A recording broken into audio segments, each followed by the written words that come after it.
তোমার ছেলের জীবনের চেয়ে অনেক বেশি।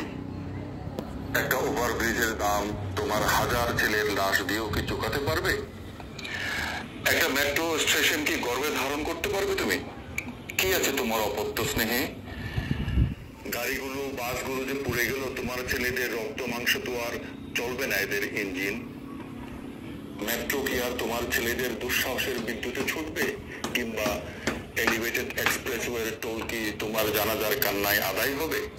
কি করে জন্ম দিলে এমন সন্তান? ভয় পায় না দিতে যান।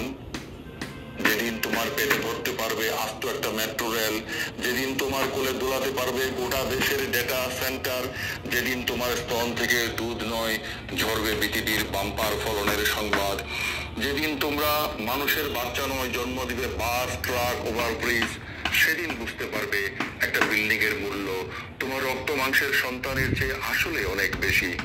তখন চুমু খেয়েও ওই ইট সিমেন্টের শরীরে, গাড়িগুলোকে পাশে শুইয়ে দিও হাত বুলিয়ে, পদ্মা সেতুটাকে পাঠিও ভার্সিটিতে, পাবলিকে না হয় প্রাইভেটে। আর রাতে ঘরে ফেরার অপেক্ষা করো প্রিয় ওভারব্রিজটার, স্টেশনটার, মুখে ভাত তুলে খাইয়ে দিও বিটিভিটাকে, বাবা বলে দেখো শখের মেট্রো রেলটাকে। আর ভুলে যেও, সব ভুলে যেও, ভুলে যেও রক্ত মাংসের কোনো ছেলে ছিল তোমার, পেটে ছিল, পিঠে ছিল, কোলে ছিল।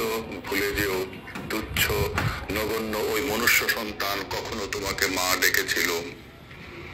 তোমার ঘরে এখন বিটিভি, তোমার বিছানায় এক্সপ্রেসওয়ে, তোমার আঁচল ধরে আছে মেট্রো রেল। আর কি চাই তোমার?